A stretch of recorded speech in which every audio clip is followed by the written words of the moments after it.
बोल इंडिया, सच की आवाज। अब सच देखेगा इंडिया। नमस्कार, मैं सलीम रहमान और आप देख रहे हैं बोल इंडिया न्यूज़। जैसा कि सभी को पता था और लगातार आप देख रहे हैं बोल इंडिया न्यूज़ कवरेज में कि केजीएफ इन गोवा, यानी गोवा पे ग्रैंड फिनाले हुआ इसका और सक्सेस रहा। और आज मेरे साथ दो खूबसूरत चेहरे मौजूद हैं जो जूरी मेंबर और वीवीआईपी गेस्ट पूजा शर्मा जी और प्रियंका पॉल मौजूद हैं। सबसे पहले आप दोनों का तहे दिल से बोल इंडिया न्यूज़ में स्वागत है। कैसा लग रहा है पूजा जी? सबसे पहले तो आप ये बताइए कि गोवा तक का सफ़र कैसा रहा आपका? थैंक यू, नमस्ते दादा। मैं बम्बई में रहती हूँ। बम्बई से गोवा तक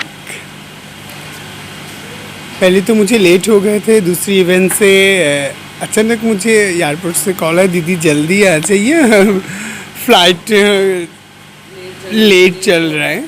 हम लोग भाग के आए क्योंकि ट्रैफिक जो थे वो अंकल भी मुझे पहचानते। कोई बेटी तू इतना भाग के क्यों गाड़ी लेके जा रही हो? ओके हमसे पापा देखो मेरा प्लेन छूट जाएंगे। और क्या बात कर रही हूँ, पर वो बासी फू देख के रोड क्लियर कर दी। मैं भाग के डायरेक्ट एयरपोर्ट पे आ गए क्योंकि मुझे पढ़ना नहीं आते। फिर भी वहाँ के जितने सारे एयरपोर्ट पे स्टाफ लोग थे सब मुझे पहचान गए। वो लोग मुझे जल्दी इतना गर्दी थे, जब मुझे देख के सब लोग सामने से आके मुझे असिस्ट किया। मतलब सबसे पहले ही मुझे सब जो नियम होता है ना एयरपोर्ट में, सब एक एक करके एकदम इजी करके दिए, एकदम प्लेन के सामने लेके आए। जाहिर सी बात है, पहचानेंगे क्यों नहीं, क्योंकि मुंबई की बॉलीवुड की अगर बात किया जाए तो रेखा, और रेखा के नाम से सेकंड रेखा जाना जाता है पूजा शर्मा को। प्रियंका पॉल, क्या कहना चाहेंगे? आपका सफ़र कैसा रहा? और दूसरी बात तो यह है, सबसे पहली बात कि सारे बच्चों ने आपका दिल जीता या आपने बच्चों का दिल जीता? ये एक्चुअली मैंने पहली बार मुझको ये अपॉर्चुनिटी मिला। आज तक मैंने सिर्फ इंटरनेशनल पैजेंट में ट्रेनिंग दी है या 18 साल के ऊपर के मॉडल्स को ट्रेनिंग दी है। तो जब मुझे केजीएफ के डायरेक्टर ने फ़ोन किया, नेहा सिंह ने, और उन्होंने कहा कि हम ऐसा एक ब्यूटी पैजेंट करने वाले हैं जो बच्चों के लिए है, तो एक्चुअली अगर देखा जाए तो मेरे लिए बहुत बड़ा चैलेंज था कि बड़ों को तो हम डांट के समझा सकते हैं कि कैसे चलना है, कैसे बच्चों को कैसे कंट्रोल करना है। तो मैंने सोचा चलो ठीक है, वो भी कंट्रोल कर लेंगे। पर जब मैं यहाँ पहुँची और मैंने देखा 6 साल के बच्चे, 8 साल के बच्चे, तो फर्स्ट डे मैंने बोला नेहा आई थिंक मेरे लिए बहुत टफ होगा कि वो समझ पाएंगे कि नहीं। बट मैंने एक चीज़ एक्सपीरियंस किया, बच्चे बड़ों से ज़्यादा समझदार थे। शायद उन्होंने 1 घंटे में सारी ट्रेनिंग कंप्लीट की। उन्होंने जो फिनाले 3 दिन बाद जो उनका कल फिनाले हुआ, दे वर एक्सेलेंट, फैब्यूलस। शायद इतना इजीली शायद मैं बड़ों को भी कोरियोग्राफ नहीं कर पाती थी क्योंकि बच्चों में कोई टैंट्रम्स ही नहीं था। It was very smooth. क्या मैसेज देना चाहेंगे बाकी पेरेंट्स को? मेरे ख्याल से मैं सब पेरेंट्स को अप्रिशिएट करूंगी जो अपने बच्चों को ऐसे मॉडलिंग फील्ड में या मीडिया इंडस्ट्री में आगे बढ़ाना चाहते हैं, क्योंकि मुझे मालूम है जब मैंने अपनी करियर स्टार्ट की थी इस प्लेटफॉर्म से, इस स्टेज से, आज भी मैं जब ये स्टेज में चढ़ती हूँ तो मेरे लिए बहुत बड़ी बात है। बट वो टाइम पे शायद ये फील्ड इतना रिस्पेक्टेड नहीं था। उनको लगता था कि आपको पढ़ाई करके आगे बढ़ना चाहिए। बट आज लोग क्रिकेटर, मीडिया इंडस्ट्री, क्या मॉडल्स, फैशन मॉडल्स, एक्टर बहुत बड़े हैं। तो आई थिंक जिस बच्चे को जिस फील्ड में इंटरेस्ट हो, आई थिंक मम्मी डैडी को उन्हीं उस चीज़ों में उनका सपोर्ट करना चाहिए। बिल्कुल सपोर्ट करेंगे, और सपोर्ट करने के बाद भी आगे और हम पॉल जी से बात करेंगे। आते हैं पूजा शर्मा जी की तरफ। पूजा जी, पर्सनल लाइफ की बात करूं, मैं आपकी जर्नी की बात करूं, तो जिस तरीके से कहा जाता है एक मुंबई की लोकल ट्रेन जो मशहूर है, लोकल के बिना मुंबई अधूरी है। और मुंबई लॉकडाउन लगा, सब कुछ हुआ, लोकल ओपन हुआ, बट उनको एंट्री दिया जाता था जो सर्विसमैन है, लेकिन आपकी एंट्री कभी कहीं नहीं रुकी। कैसी रहा आपका जर्नी, कैसी है, कैसे शुरुआत हुई? और ख़ास तौर से अगर मैं, जैसा कि प्रियंका पॉल ने भी बात किया, बचपन बच्चा जो चाहता है, जाहिर सी बात है आपने जैसा कहा कि पढ़ना नहीं आता, लेकिन उसके बाद भी जब आपको पता चला कि आप LGBTQ समुदाय से हैं, तो क्या महसूस हुआ और कैसा लगा आपको जब फील्ड में आप आए? फिर भी वही सवाल। एक्चुअली ये सब सवाल मैं अभी करना नहीं चाहती, क्योंकि ये सब सवाल जब आते हैं मेरे सामने तब मैं डर जाती हूँ, क्योंकि जो दिन में बिताई उसमें इतना दर्द मैं भूलना चाहती हूँ। मैं भूलना चाहती हूँ जो मैं कभी पॉल्स थे।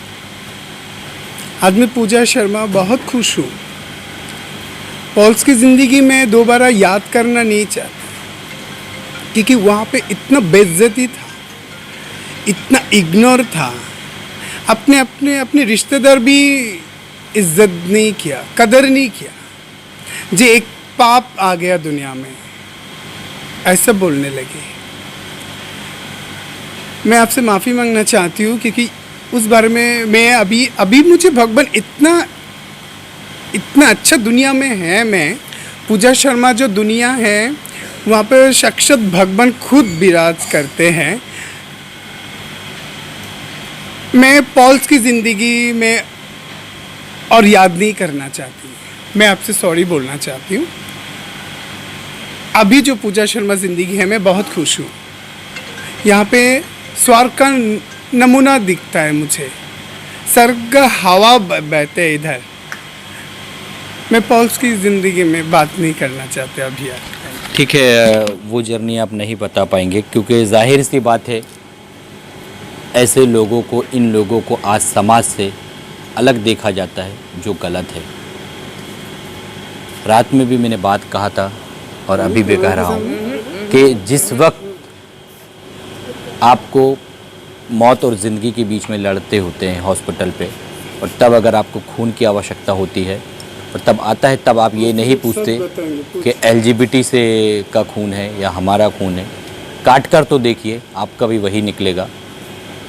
आज हमारे घर पे हो चाहे और किसी के घर पे हो, आप कभी भी इस निगाह से गिराकर नहीं देखिए, क्योंकि वो भी इंसान है। और जब गिराकर देखते हो तो उनसे बधाइयाँ क्यों लेते हो? आपको बुरा लगेगा, मैं कड़े अल्फाज यूज़ कर रहा हूँ। उनसे आशीर्वाद क्यों लेते हो? एक तरफ आप आशीर्वाद ले रहे हैं, दूसरी तरफ उन्हें धुतकार रहे हैं। ये बिल्कुल सरासर गलत है। फिर से मैं प्रियंका पॉल के पास जाऊंगा। पॉल, जिस तरीके से आपने कहा कि कल जो जूरी आपने जज किया, और इसके पहले जब आप उन बच्चों के सामने आप अपने आप को रखते थे और दूसरे कोई जूरी मेंबर बैठे थे, और आज आप जूरी पे बैठते, तो क्या फील होता है? मैं एक्चुअली कुछ सोचने के उसमें नहीं रहती हूँ, क्योंकि मुझे मेरे वो दिन याद आते हैं जब मैंने पहली बार स्टेज पे कदम रखा था, और मैं वो फील करती हूँ, वो हार्ट बीट, वो धड़कन कि अब मुझे स्टेज में जाना है, वो पहली बार जाना है। मैं जब छोटी थी मैं हमेशा फेमिना मिस इंडिया देखा करती थी, मैं मिस यूनिवर्स देखा करती थी, और मुझको बहुत शौक था कि एक दिन मैं भी वो स्टेज पे चलूँगी, मैं भी वो रैंप पे चलूँगी, मुझे भी वो सर पे ताज पहनना है। तो मेरे लिए वो बहुत बड़ी बात थी। और जब मैं आज वो छोटे छोटे बच्चों को वही सपनों के साथ देखती हूँ, तो मुझे मेरे वो दिन याद आता कि जब मैं इनकी उम्र में थी, मैंने भी वही चीज़ चालू किया था। और आज जिस मुकाम में मैं हूँ, मुझे मालूम है वो बच्चे भी एक दिन पहुँचेंगे। तो मेरे लिए it's like going back to the life check. ये सारा श्रेय किसको देना चाहेंगे आप? आई थिंक मेरे साथ आज के तारीख में जो प्रियंका खड़ी है, उसकी रीढ़ की हड्डी उसके डैडी है। मेरे डैडी ने कभी ये भेदभाव नहीं किया कि ये लड़की कर सकती है, ये लड़का कर सकता है, या जो लड़के कर सकते हैं वो लड़की नहीं कर सकती है। मेरे घर में ऐसी कोई रिस्ट्रिक्शन नहीं थी कि अगर लड़की लेट रात को घर में पार्टी जा रही है तो लंबे कपड़े पहन के जाने के बाद में कपड़े चेंज कर दो, वापस घर आओ तो पूरे कपड़े पहन के आओ। वो कोई रिस्ट्रिक्शंस नहीं थी। जो एक लड़का कर सकता है वही चीज़ एक लड़की कर सकती है। गलती की तो मेरे डैडी की वो नेचर थी कि जो डांट के नहीं समझाते थे। वो हमेशा यही बोलते थे तूने गलती की तो शायद तू इस गलती से तेरे को कुछ सीख मिलेगी, तो नेक्स्ट टाइम जब आप करने जाओगे तो आपको मालूम है कि इस गलती से आपको क्या हो सकता है। तो आई थिंक जो आज प्रियंका है वो डैडी के वजह से है। पहले ही अपने आप को कंट्रोल कर लेना। कंट्रोल नहीं कर लेना, गलती करो, गलती से ही इंसान सीखता है। अगर हमने किसी को रोक लिया कि अगर आप ये करोगे तो शायद ये हो सकता है, तो शायद वो इंसान कभी सीख ही नहीं पाएगा, क्योंकि उसे पहले से ही मालूम होता है। पर जब आप वो चीज़ करते हो और गलती करते हो, वो सीख बहुत इम्पोर्टेंट होती है। पूजा शर्मा को आज लोग रेखा के नाम से भी जाना जाता है, जानते हैं लोग, जो मैंने अभी इंट्रो दिया। तो क्या फील होता है जिस वक्त आपको रेखा के नाम से जाना जाता है? वो तो बहुत खुशी की बात है। जो एक नॉर्मल इंसान को लोग इतने बड़े बड़े सेलिब्रिटी के साथ तुलना करते हैं, वो तो बहुत खुशी की बात है। एक्चुअली उन लोगों को तो मैं टीवी में देखा था। टीवी में मतलब तब तो मेरे घर में टीवी भी नहीं थे, दूसरों के घर पे जाके देखते थे, दूसरे घर में काम करते थे तब देखते थे उन लोग के घर पे।